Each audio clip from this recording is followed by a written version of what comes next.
Ese día yo dormía en las noches con un radiecito puesto en una emisora cristiana. Y cuando yo escucho esa llamada, escucho los gritos. Mataron a Javierito. Y cuando sucede todo esto, recuerdo que yo me meto dentro de la habitación y yo comienzo a orar. Yo le digo, Señor, tú sabes que yo a ti no te conozco lo suficiente. Yo recuerdo esa oración como si hubiera sido hoy. Señor, ¿por qué le pasan esto a los pastores? Satanás me enseñó a mentir muy bien. Mi mamá sabía la verdad siempre porque el Señor se lo mostraba. Yo nunca me olvido una vez de un sueño que ella tuvo, que el Señor le habló y le dijo, lo probaré como el oro para saber si me ama o no me ama. Y yo le digo al Señor, Señor, tú eres injusto. Tú eres injusto porque yo estoy aquí, mira todo lo que yo he hecho, mira los lugares que yo he ido, las vidas que yo he alcanzado en este año. Dime dónde está mi hermano. Y tú eres un Dios injusto, yo le decía, porque tú a mí no me has mostrado nada. A continuación, tu programa Dios me hizo libre por Maranata 911. Dios le bendiga de manera especial, una edición más de Dios me hizo libre aquí por Maranata 911 TV. Qué bueno que nos acompañen. Gracias por seguir conectados con nosotros. Si estás en vivo o estás revisitando el contenido, gracias de todo corazón por seguir con nosotros. Compártelo para que más vidas sigan siendo evangelizadas, que es el fin de Maranata Radio Ministry, Maranata TV. Evangelizar el mundo, que conozcan del Señor.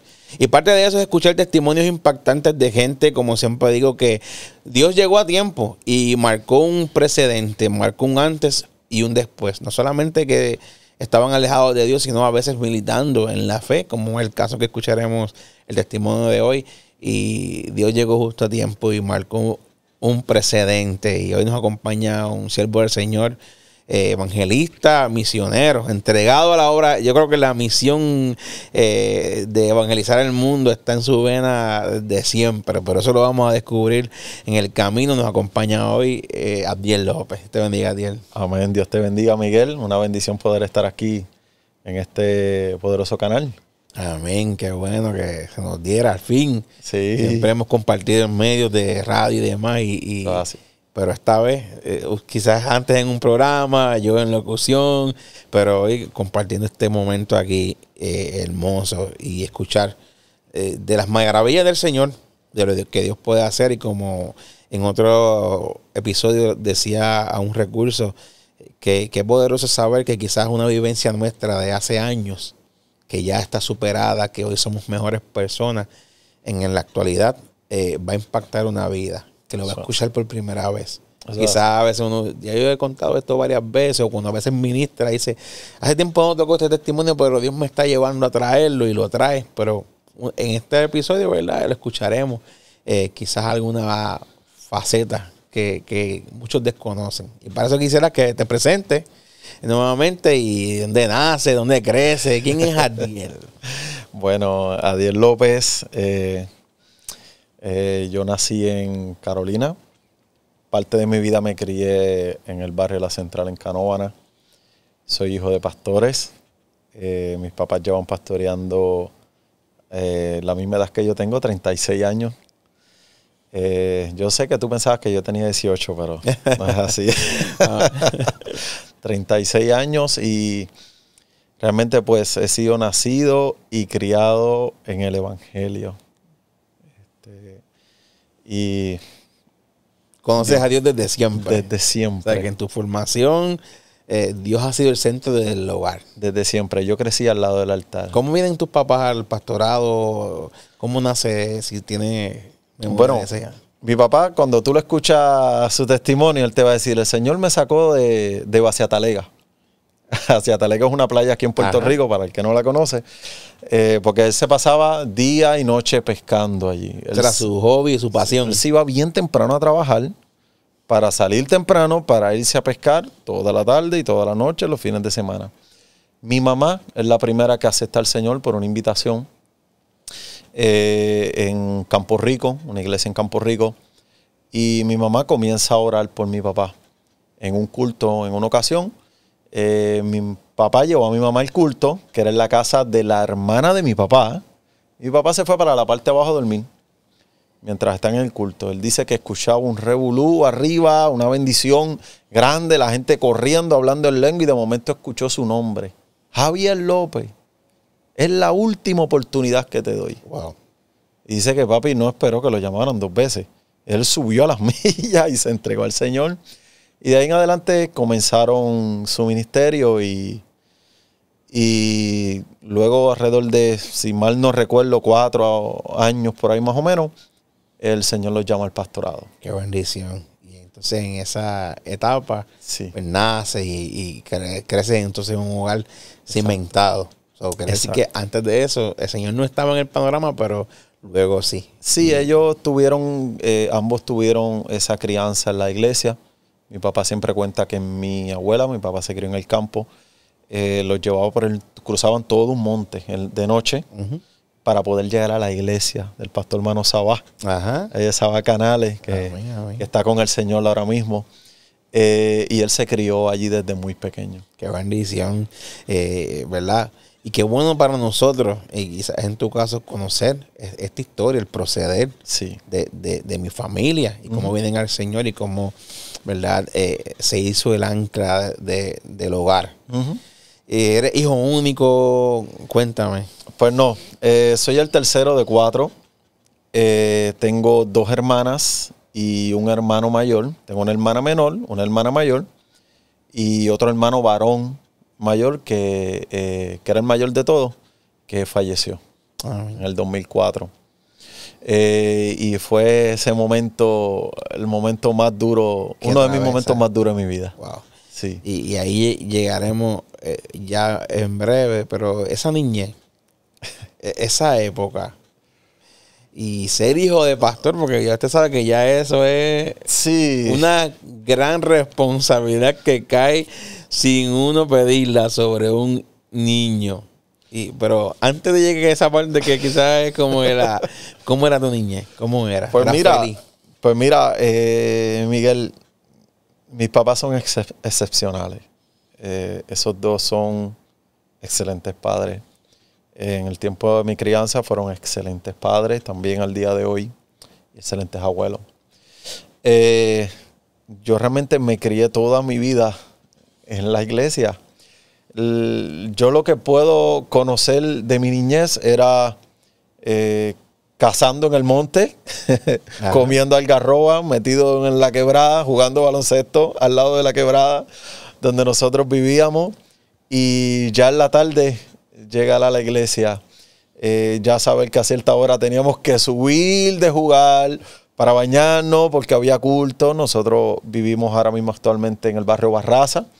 Y la iglesia queda en la central en Canóvana. Obviamente teníamos que llegar, vestirnos mucho más temprano para poder llegar. Pero toda mi niñez fue concentrada en la iglesia. Yo vi pasar por la iglesia muchas personas, muchos testimonios, personas que me marcaron de una manera excepcional y fui muy impactado por ello en la iglesia, por muchos pastores que puedo mencionar y conoces muchos de ellos. Pastores de años, pastores baluarte en toda esta área. Conocí también muchos amigos que iban, venían, todo eso en la iglesia, y yo siempre estaba allí. Y viste quizás crecer de esa generación, como salían músicos, ministros de adoración, pastores, misioneros, o sea que tenían la oportunidad de presenciar esos cambios y crecimiento de las ovejas dentro de la iglesia. Todo, y también conocí, porque en medio de ese proceso yo aprendí a tocar batería. No puedo decir que nadie se sentó conmigo, no tengo ni un solo recuerdo que una persona se haya sentado conmigo, enseñarme a tocar batería, y no es que yo sea un pro. Pero ahora mismo, hoy en día, soy el baterista de la iglesia. Y recuerdo que cuando yo quería aprender a tocar batería, todo comenzó porque un hermano en la iglesia, que hoy en día está con el Señor, era el músico de la batería de la iglesia, y yo me sentaba detrás de él a mirar cómo él lo hacía. Y yo le oraba al Señor, le decía: Señor, yo quiero aprender a tocar batería. Yo creo que yo lo volvía loco porque yo me sentaba con la campana en la parte de atrás. Ajá. Y amor le decía, Señor, enséñalo. Él también oraba por... O sea, enséñalo, hazle otro llamado. Sí, pero fíjate, me hiciste llevarme bastante recuerdo a mi memoria cuando era niñez y creo que él sí lo volvía loco. Ajá. Y cuando se acababan los cultos, yo me sentaba en la batería y antes de que mi papá se fueran, bueno, los pastores casi siempre eran los últimos. Ajá. Saludando y escuchando a los hermanos. Sí, y yo me ponía a tocar y a hacer ruido, y a hacer ruido, y a hacer ruido, y a tocar, y a tocar, y a tocar. Un día ese hermano faltó, no pudo llegar. Y mi papá, recuerdo que me hizo la seña, me dijo, toca. Y yo ahí con mi loquera comencé a tocar. Y cada vez que él faltaba, pues yo tocaba la batería. Y cada vez me perfeccionaba más y aprendía más. Porque yo le oraba al Señor. Mira, yo le oraba insistentemente por Ahora eso. ya te han formado cosas así, Señor, que hoy falta el hermanito vaya vuelto. No, y hay un chiste de eso. Una vez yo escucho a mis papás hablando y mi mamá decía, pues mira, recuerdo que ella mencionó, pues mira, yo voy a poner eso en oración. Ella decía, yo voy a poner eso en oración para que Dios haga algo en eso. Yo escuchando, pues yo siempre estaba entre adultos. Y yo le dije a mami, yo voy a orar para que el hermano Leo no venga más nunca a la iglesia. Y yo me quedé tocando la batería. Y mi mamá dijo, mira muchacho, no ores por eso. Nada, al fin y al cabo, el hermano Leo terminó tocando la guitarra y yo me quedé con la batería. Bendición, así que por lo menos ahí de una forma u otra Dios escuchó el clamor, lo contestó a su forma. De una manera diferente. ¿Cómo pasas de obviamente ir a la iglesia porque eres el hijo del pastor, tienes que ir, tienes que estar, o si algo específico ocurrió que transicionó la visión de, espérate, Dios tiene algo conmigo, que ya no voy porque tengo que cumplir, porque tengo que ir, porque la iglesia, por lo eclesiástico, sino que ¿qué marcó ese cambio? Pues mira, Miguel, yo desde muy pequeño siempre, cada predicador que iba, profeta, evangelista que iba a la iglesia, no digo que todos, pero muchos, siempre que oraban por mí, me hablaban del pastorado. Me decían que yo iba a pastorear, que en su momento pues, el Señor me llamaba eso porque ese era mi llamado.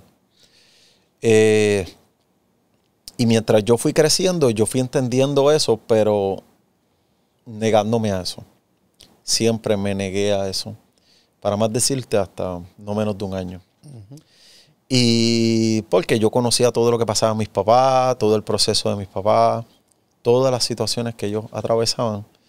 Yo siempre me negué a eso porque yo decía, yo no quiero ser pastor. Número uno, yo no quiero esa responsabilidad. Número dos, yo no quiero que por la gente, porque le da la gana, me insulten y digan de mí de todo y yo tenga que quedarme callado o orar por eso. Yo no quiero eso para mi vida, yo no me veo así, realmente no lo quiero. Hay gente que hoy en día anhelan, se mueren por un pastorado y hacen lo que sea. Realmente en mi carácter personal, nunca. Si te digo que un día yo pensé, yo digo, sería lindo ser pastor. No, eso para mí era un cuco. Eso es como una respuesta muy popular que escucho, porque tengo muchos amigos, hijos de pastores, que pasan por ese puente. Adiel, ¿crees que en cierto modo es que falta, y con el respeto traigo la observación porque tú estabas más en ese barco que yo, es quizás la falta de tomar también un tiempo de enseñarle a los hijos, los que son pastores, lo que significa el amar, y no solamente que el hijo se quede con lo que ve que mi papá sufre, sino que hay esa conversación de los pastores con sus hijos para decirle, mira, amen esto y no vean solamente esta área. Sí, yo creo que en cierta manera eso pudiera ayudar bastante. Eso pudiera ayudar bastante en el hecho de que pueda entender algo más de lo que es ese llamado y lo precioso que es ese llamado, porque es algo bello. Pero realmente no, pues, en cierta manera, si mi papá siempre fue enseñándome muchas cosas, siempre fue mostrándome muchas cosas. Mi papá, al sol de hoy, es mi maestro. Y él a veces me explicaba muchas cosas, pero aún así, yo no quería. Sí, porque uno veía más la parte Sí, sufrida, sí. las Es que- horas de desvelo. Sí, esa las llamadas. responsabilidad tan grande, yo sé y yo entiendo, y para ese tiempo también lo entendía, que ser pastor es una responsabilidad muy grande, que Dios te entregue vidas, almas en tus manos para guiarlos y llevarlos a Él. No es algo de yo decir, ay, yo voy a hacer esto por hacerlo, y no, y cuando Que no yo se puede quiero lo tomar a la suelto y ligera, se acabó. Esto no es algo de retiro, esto es algo de toda la vida. Amén. Entonces era algo que para mí pues no lo quería. Y fue parte del proceso de mi niñez poder entender todo esto, pero en todo ese proceso yo soy hijo de pastor, nacido y criado en la iglesia, músico de la iglesia, siempre estaba en el altar, yo siempre estaba en el altar de la iglesia. Me coleaba entre todos los hermanos, siempre me veían como líder en la iglesia, pero yo no conocía a Dios. Así que aún no habías tenido esa experiencia tuya. Yo no conocía a Dios. Yo hablaba de Dios, te mencionaba la palabra, te conocía los versículos. Bueno, yo siempre era el que ganaba los Debates de texto. Sí, yo siempre era el que los ganaba. La dinámica. Todos- Estaba lleno del conocimiento, pero faltaba todavía ese algo Sí. personal que dijera, esto es lo que escojo ser. Entonces vas creciendo en este ambiente, Exacto. escuchando estas palabras, siendo músico de la iglesia, escuchando a donde Dios te lleva y a dónde te siguen llevando esos pasos, Dani.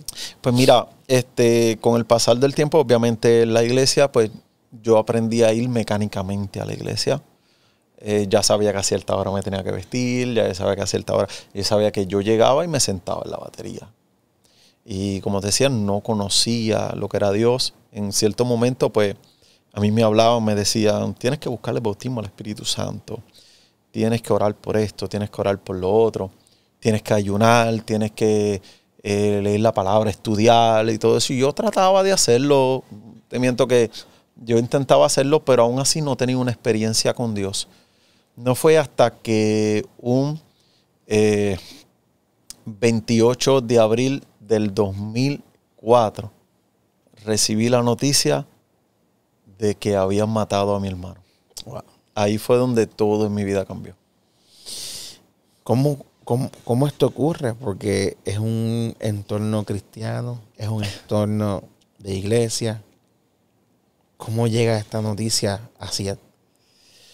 Pues mira, mi hermano siempre estuvo, desde que tengo memoria, en la calle. Mi hermano nunca le gustó la iglesia, aunque tenía el conocimiento. Siempre que yo tuve la memoria, mis hermanos estuvieron fuera de la iglesia. Hoy mi hermana mayor le sirve al Señor, tremenda adoradora del Señor. Pero mi hermano, nunca yo lo vi en la iglesia. Si lo llegué a ver 2 veces, fue mucho, visitando la iglesia. Mi hermano siempre estuvo en la calle. El recuerdo que tuve de mi hermano, los recuerdos que tengo de mi hermano era o en casa fumando, en las partes de afuera, porque él obviamente vivía en la casa a veces, pero siempre respetó la casa, no hablaba malo, no fumaba, no hacían en la casa, lo que era el entorno de la casa, siempre respetó en todo. Mi hermano fue una persona de que mis papás le decían lo que fuera y él bajaba la cabeza. Un respeto brutal. Y son los recuerdos que yo tengo de él si no estaba preso, si no era que vivía en casa de otra persona, si no era que pasaba por un lugar y estaba vendiendo droga en un punto y mis papás se bajaba para sacarlo del punto de droga, o si no era que llegaba la policía a la casa, se metía dentro de la casa, se lo llevaba a él, si no era que de momento yo iba caminando por un lugar y se habían tirado los agentes y él estaba pegado a una esquina en el piso tirado. Los recuerdos que yo tengo de mi hermano siempre fueron de esa manera. Qué triste. Sí. Que se le da un giro también más amplio a lo que entiendo tu postura en cuestión de la visión pastoral, porque no solamente estabas viendo a tus papás dirigiendo la obra, estabas también viendo lo que vivían con tu hermano, que no es lo mismo escuchar el hijo de fulano a que digan otra vez el hijo del pastor preso, otra vez el hijo, o sea, que son más. Y era lo que se escuchaba. Y mi papá, pastoreando en el barrio, en una ocasión, yo siempre recuerdo ese día, porque ese día me marcó. Mi papá estaba predicando en la iglesia un domingo. y llegó un hombre bien molesto a la iglesia, azotando puertas, hablando malo en la parte afuera de la iglesia, un revolú brutal. Y mi papá salió y era que mi hermano había tenido una pelea con él y le había roto los cristales y todas esas cosas. Y él llevó todo eso a la iglesia, a todos los hermanos viendo todo eso que pasaba. Y era una agonía fuerte. Mi papá cada rato tratando que si sacarlo de preso, que si fianza. Encaminarlo, buscar la manera de sacarlo. Se lo llevaba a trabajar. Mis papás lucharon mucho.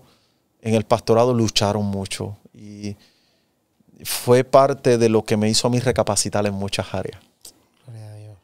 Recibes esa llamada.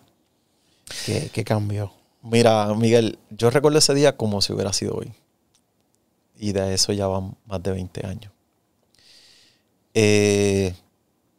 Ese día yo dormía en las noches con un radiecito puesto en una emisora cristiana.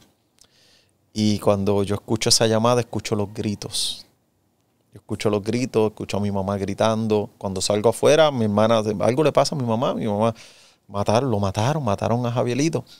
Y cuando sucede todo esto, mi mamá se desmaya. Todo eso yo lo tengo tan vivido en mi memoria como si hubiera sido hoy. Y yo recuerdo que yo me meto dentro de la habitación y yo comienzo a orar. Y yo le digo, Señor, tú sabes que yo a ti no te conozco lo suficiente. Yo recuerdo esa oración como si hubiera sido hoy. Tú sabes que yo a ti no te conozco lo suficiente. Pero yo te pido que tú lo levantes, que tú le des vida para que él pueda hablar de ti, él pueda conocerte, él pueda testificar. Y después le dije, Señor, ¿por qué le pasan esto a los pastores?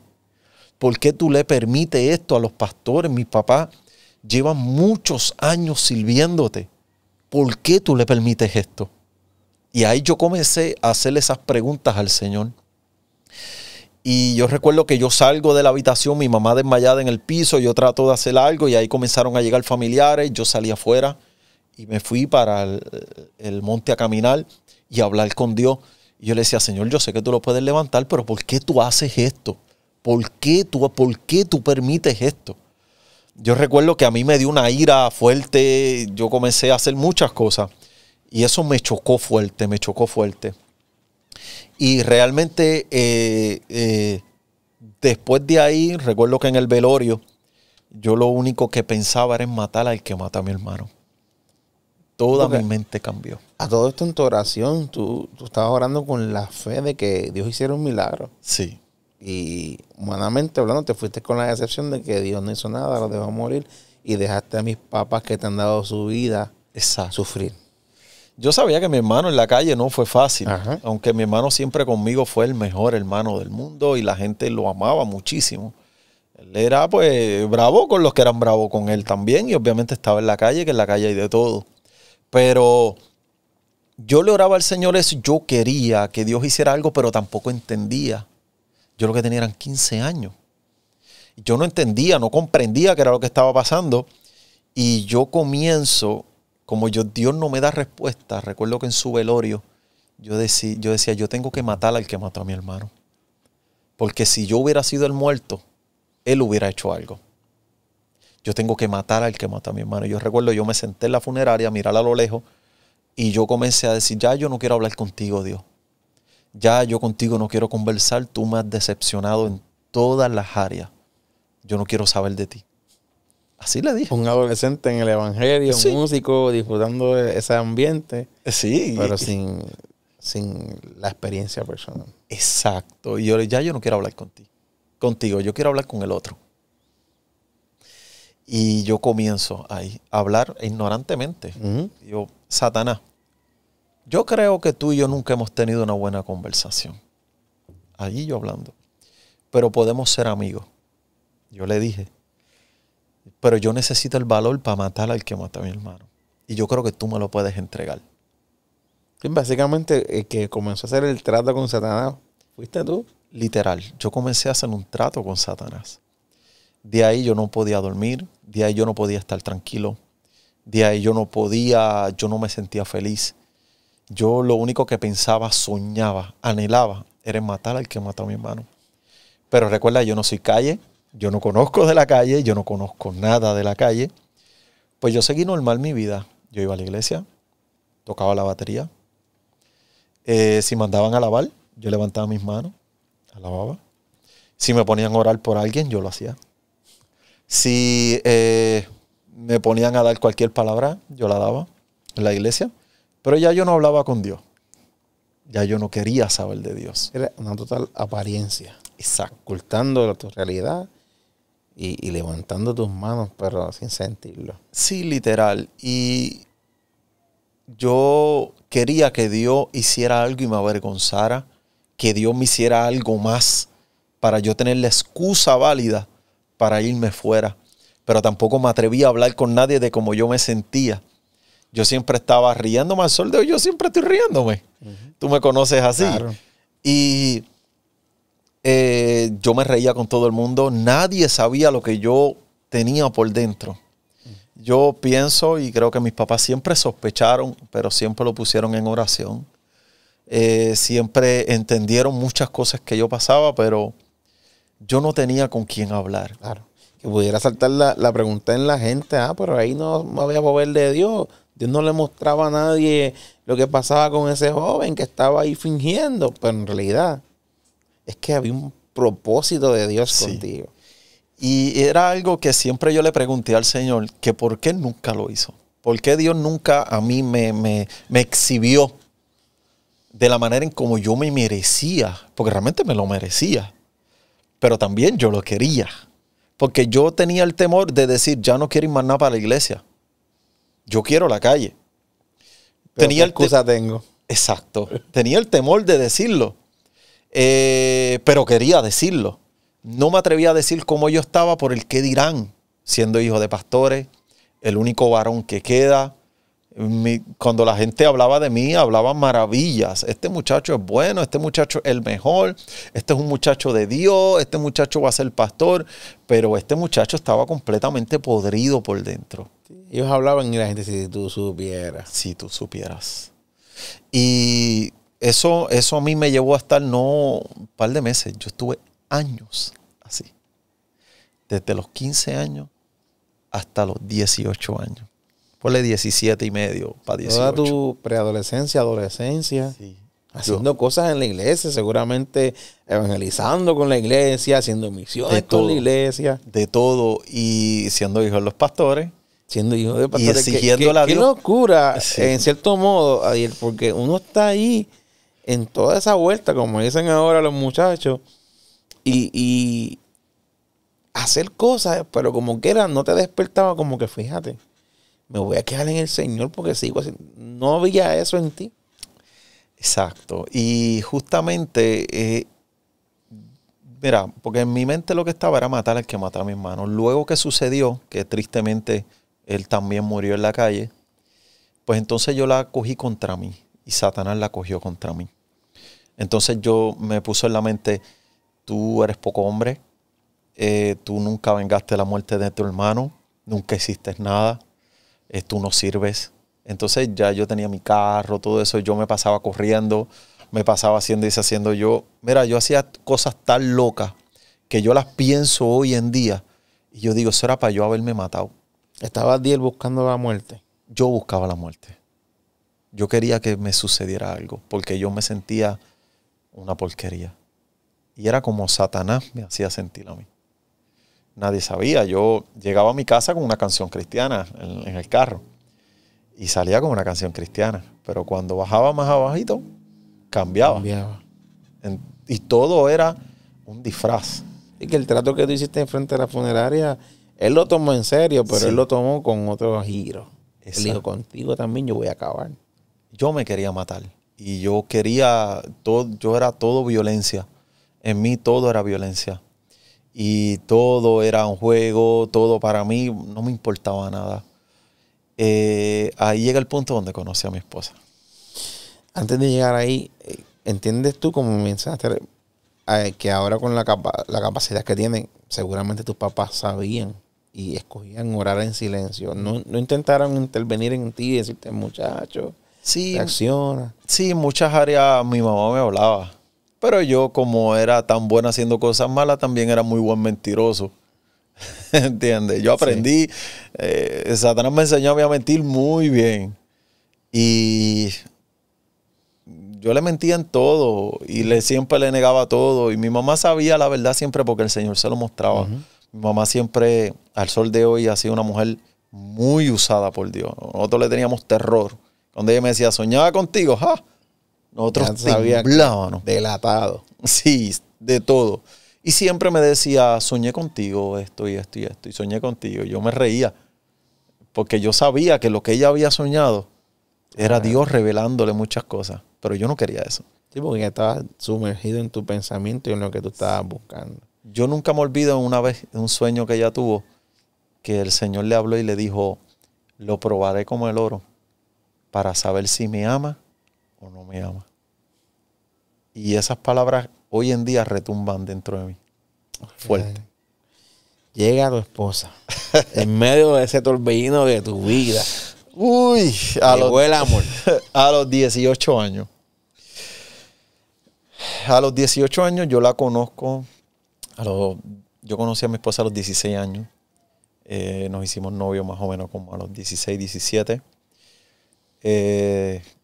Y cuando nos hicimos novios, yo de un momento a otro, yo sentía ese vacío en mí.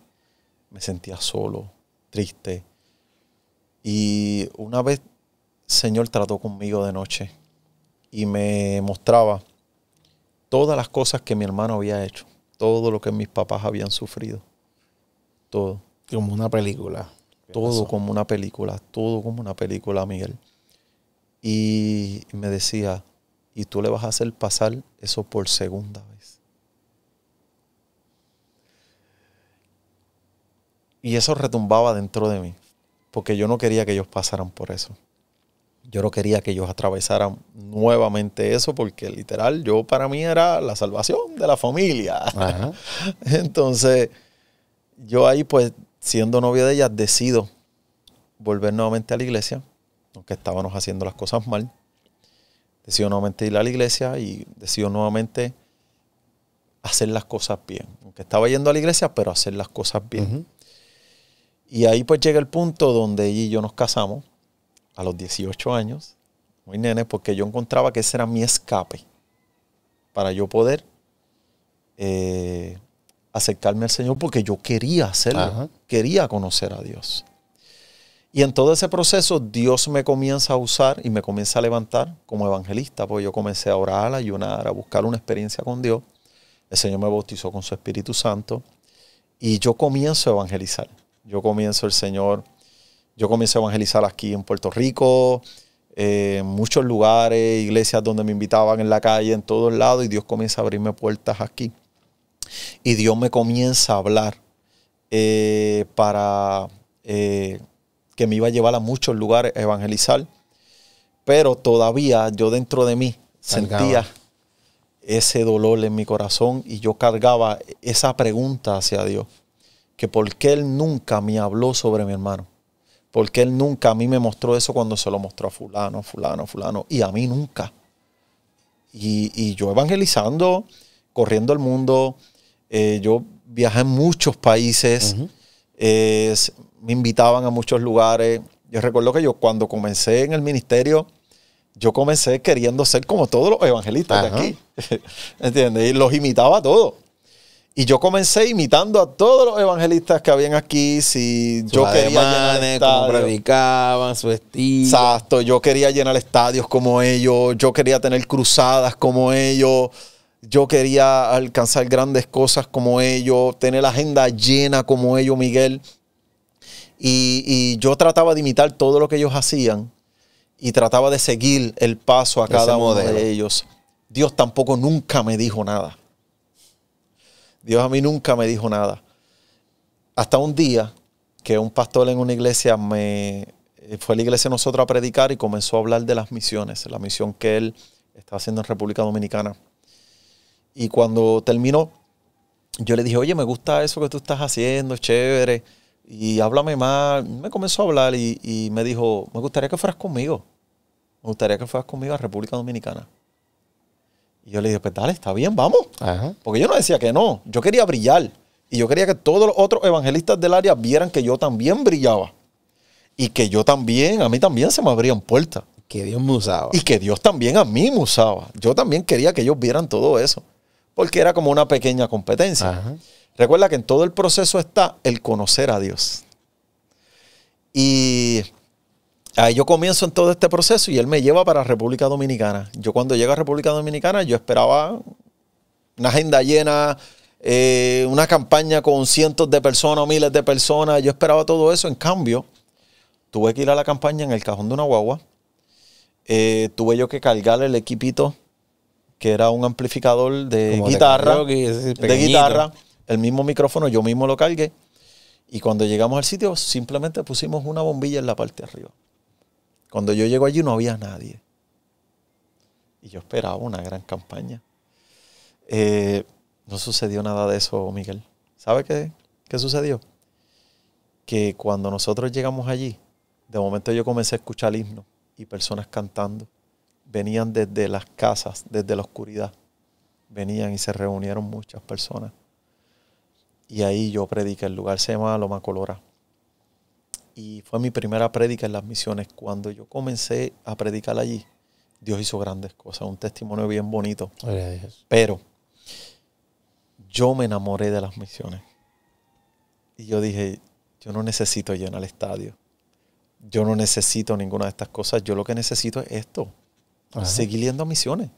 Seguir ayudando personas. Entonces, durante vida en la misión. Durante el día teníamos nosotros que trabajar construyendo casas y en la noche para el culto a predicar. Pero el detalle de esto es que era bien cansado, pero me gustaba. Y Dios comenzó a cambiar mi corazón. Y Dios comenzó a llevarme en otro rumbo. Y ahí fue donde yo entré en las misiones. Entonces entras en las misiones, despierta esta pasión en ti, pero queda algo ahí, todavía dentro de ti que faltaba de trabajar. Y estabas conociendo un algo de Dios, un algo de Dios. Eso es así. Pero faltaba una experiencia. No, yo comencé a ver milagros de todo tipo, comencé a ver señales de todo tipo. Vimos señales que tú ni te imaginas, unas locuras en Dios en cada una de estas campañas en diferentes países. Pero cada vez que yo me iba de viaje, a mí me daban ataques de pánico. No era porque los aviones yo amo los aviones. A mí siempre desde pequeño me encantaron los aviones. Pero cuando me iba a montar en un avión me daba ataques de pánico. Cuando estaba solo en el lugar me daban ataques de pánico. Porque llegaba un momento que me sentía solo. Solo en un país que no conocía, con personas que apenas acababa de conocer, que no sabía lo que sucediera, que todavía yo no entendía si realmente Dios me envió o no me envió, que le tenía a Dios tantas preguntas que yo pensaba que Dios a mí no me escuchaba. Y yo proclamaba a Dios a los cuatro vientos, lo mejor de todo. Y yo lo vendía, como dicen por ahí, bien vendido. Era el mejor vendedor en eso, claro. Y tenía muy buenos resultados. Pero todavía yo no conocía el producto. Veía el impacto de Dios en otras vidas, pero no en ti. Todavía yo no conocía el producto. Y veía cómo Dios impactaba a través del producto que yo vendía. Pero todavía yo no conocía el producto. Oraba, ayunaba, hablaba en lenguas, pero todavía yo no conocía el producto. Y yo comienzo a hablar con Dios. Y comienzo a reclamarle a Dios nuevamente. Recuerdo que me invitaron a una campaña en Nicaragua, en Chinandega, Nicaragua, y estoy dentro de una iglesia solo, la iglesia completamente llena, una iglesia grandísima, llena, la gente en la parte de afuera, tuvieron que poner bocinas afuera, eso estaba que no cabía un alma. Todos esperando la hora del mensaje. Y yo me siento en una esquinita al lado del altar, en la parte de abajo, al lado del altar. Y cuando me siento allí, yo comienzo a hablar con Dios porque me comencé a sentir solo. Yo le digo, Señor, ¿qué yo hago aquí? ¿Qué yo hago aquí? Yo pudiendo estar en mi casa tranquilo. Miren el país donde yo estoy. ¿Quién sabe si aquí me desaparecen, me secuestran? ¿Quién sabe si yo no vuelvo? ¿Para qué yo estoy aquí? ¿Qué yo hago en este lugar? Pudiendo estar en mi casa tranquilo con mi familia, con mis hijas. Y yo estoy aquí metido. Esto lo pasa en muchos ministerios. Es el momento del desgaste, donde son tantas a veces las preguntas que le tenemos a Dios y tantos huecos vacíos que tenemos por el pasar del camino, porque llevamos la vida ministerial tan ajoradamente, tan rápido, que en el camino vamos dejando huecos. Esos huecos son quizás la intimidad con Él, la búsqueda. Intimidad con Dios, tiempo con Dios, espacio con Dios. Ese tiempo donde tú te nutras de Dios, porque hay veces que oramos, ayunamos y pasamos una semana orando y ayunando para que Dios nos use, pero no oramos en cierta manera para hablar con Dios. Señor, habla conmigo, trata conmigo, hablemos tú y yo. Hablemos, siéntate conmigo a hablar, porque tengo estas preguntas. Tengo esto que me está rompiendo por dentro. Tengo esto dentro de mí que no me deja estar tranquilo. Entonces tratamos a través de la palabra del Señor, a través de la administración, tratamos con la gente, pero no tratamos con nosotros mismos. No tratamos con nuestro yo, con nuestra vida. Y yo comencé a evangelizar porque yo quería ser como todos los otros demás, porque quería cumplir con el llamado que tenía de parte de Dios. Yo quería llegar aquí, yo quería llegar allá. Pero la agenda se volvió la prioridad y no ese tiempo de intimidad. No ese tiempo de intimidad. Entonces estás ahí a punto de predicar y comienzas a decirle a Dios. Y yo comienzo a reclamarle a Dios. Y me empieza a dar un ataque de pánico. Estando ahí, yo quería irme. Yo comienzo a sudar más de lo normal, yo comienzo a transpirar. Y yo quería irme de allí, quería salir corriendo de ese lugar, ya casi por entregarme la parte. Y yo le digo al Señor, Señor, tú eres injusto. Tú eres injusto porque yo estoy aquí, mira todo lo que yo he hecho, mira los lugares que yo he ido, las vidas que yo he alcanzado en este año. Yo me he ganado más de 2,000 a 3,000 vidas para ti y todavía tú a mí no me puedes contestar una sola pregunta. Dime dónde está mi hermano. Muéstrame, porque se lo han mostrado a muchos, pero a mí no. Le has dicho a muchos, pero a mí no. Y tú eres un Dios injusto. Yo le decía, porque tú a mí no me has mostrado nada. Y yo estoy aquí, yo le decía al Señor, yo creo que yo he dado mucho más que mucho. Me merezco que me responda. Merezco que me responda. Eso era lo que yo le quería decir dentro de mí. Recuerdo que cuando yo estoy hablando así con Dios, que yo estoy a punto de levantarme de la silla para irme afuera porque ya no aguantaba el ataque de pánico que tenía, la iglesia se quedó en silencio. Los hermanos estaban alabando. Los coros estaban sonando, la batería, la guitarra. Pero yo lo que escuchaba era puro silencio. No escuchaba absolutamente a nadie. Yo veía a todo el mundo como si estuviera en mute. Y cuando yo veo todo eso, que me quedo impactado por lo que estoy viendo, que no estoy escuchando a nadie. Y yo dije en mi mente, me habré quedado sordo. Me habrá dejado Dios sordo. Y de momento vino un viento del altar que no tiene ningún tipo de ventilación. Vino un viento del altar fuerte. Y me dice, yo no te lo he mostrado, aunque está conmigo. Me dijo, yo no te lo he mostrado, porque yo quiero que camines creyendo en la palabra de que Él está conmigo. Y yo quiero que tú hables de que a pesar de lo que Él fue, yo extendí mi misericordia hacia Él. Y cuando el Señor me habla eso, me dijo, no me reclames más. Caso cerrado. No volví más a preguntarle al Señor. Dejé de preguntarle a Dios y yo sentí que el Señor en ese momento me sanó. Yo dije, Señor, hasta aquí se quedan mis preguntas. Estoy tranquilo. Perdóname. Y lo que tú digas, eso yo voy a hacer. Desde ahí yo decidí quedarme completamente en el ministerio, en el anonimato. Dejé de publicar. Dejé de mostrar. Y me quedé haciendo para Dios lo que Dios me mandó a hacer. En una ocasión el Señor nos envía a Argentina. Y nos envía a Argentina sin ninguna iglesia que nos reciba. Sin ningún pastor, sin ningún ministro que nos reciba. Nos envía a un lugar que yo no conocía. Nos envía a un aeropuerto que nadie nos iba a recoger. Pero en el camino íbamos ganando tantas vidas. nos ganamos vidas en el aeropuerto de aquí, nos ganamos vidas en el avión que iba de aquí a Panamá, nos ganamos vidas en Panamá, nos ganamos vidas en el avión que iba de Panamá a Argentina, y cuando llegamos a Argentina nos ganamos vidas en Argentina, en el camino, donde quiera que nos parábamos, era ganándonos vida.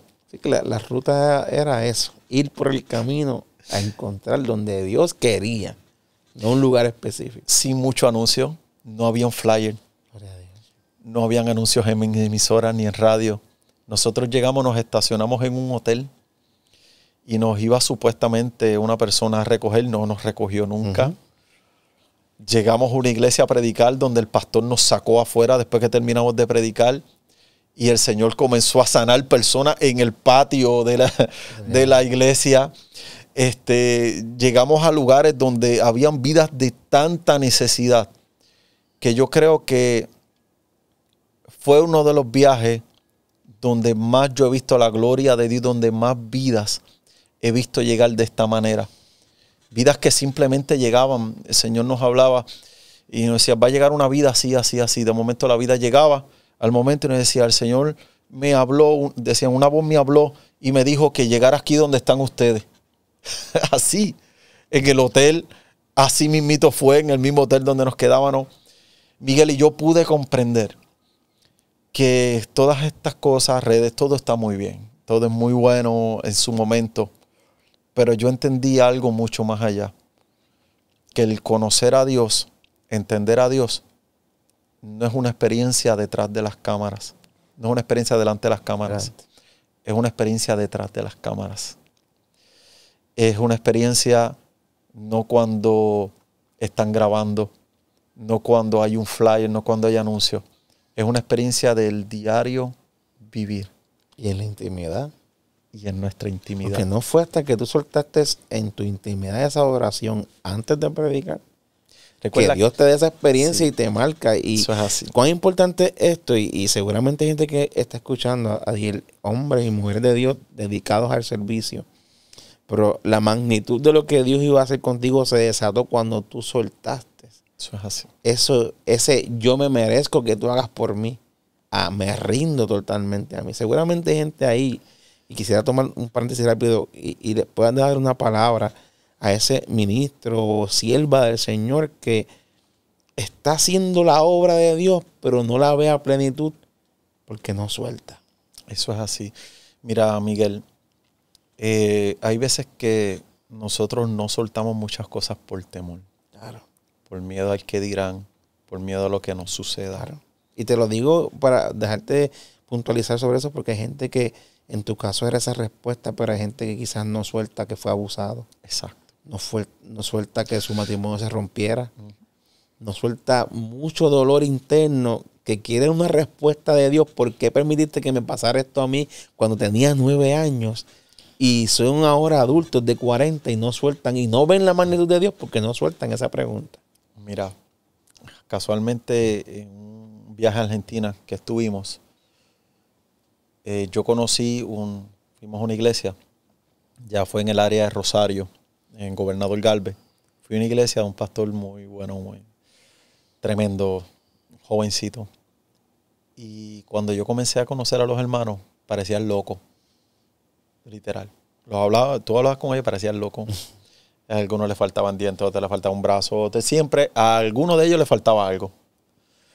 Y yo los escuchaba y ellos bien contentos, bien felices, tratándome, varón, ¿cómo está? Y yo me decidí a conocerlos a ellos. ¿Quiénes son? ¿Cuál es tu historia? La gran mayoría de ellos habían sido abusados desde pequeños. Y ellos hablaban libremente de eso. Y se sentaban conmigo a hablar y me decían, yo fui abusado. Yo fui abusado por una persona así, así, así. Y esa persona yo la perdoné. Y Dios me restauró y me sacó de esto. Yo estuve en la adicción. Yo me vendía, yo me prostituía. Me decían, yo mataba gente. Yo picaba personas, yo robaba. Cada uno tenía un testimonio diferente. Pero yo los veía hablando con una libertad. Y ellos no te lo decían triste. Ellos te lo decían alegre, sonriendo. Recuerdo que en un momento me fui a evangelizar con ellos por todas las calles por allí. Yo le digo al pastor, ¿tú crees que deba de dejar mi cartera aquí, mi pasaporte, lo debo dejar acá guardado? Y él me dice, si tú quieres. Y yo, no, dime si lo debo de hacerlo o no. No sé para dónde voy, si es seguro. Y me dice, mira, Adiel, cada uno de los que están aquí, aquel hacía esto, aquel hacía esto, aquel hacía esto, aquel hacía esto. Esos que están ahí fueron los más malos de este barrio. Esos que están ahí era lo peor de este barrio. Nadie los quería a ellos. Asesinos, violadores, esos con los que tú vas a andar, eran lo peor de este barrio. ¿Tú crees que después de ahí te vaya a suceder algo? Y eso me impactó porque cuando comencé a caminar en la calle, me di cuenta que era verdad lo que él decía. Era verdad lo que él me hablaba. Y ellos me contaban su historia y la gente me decía, mira, este hombre era así. Y mira lo que Dios hizo en ellos. Y ellos la alegría con lo que hablaban. Yo hice esto y esto y esto y esto en la calle, pero Dios me rescató. Yo soy libre. El Señor a mí me levantó. Y mira, me dio mi familia, me dio mi esposa, me dio hijos. Yo pensé que iba a morir en la calle. Y Dios, mira lo que me dio.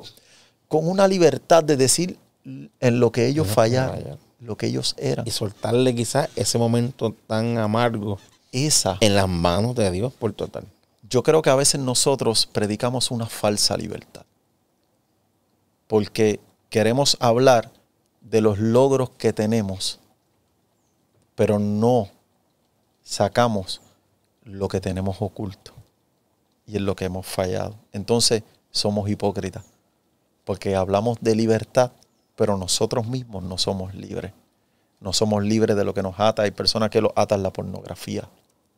Hay personas que lo ata el adulterio, la fornicación. Hay personas que lo ata a diferentes cosas, la droga.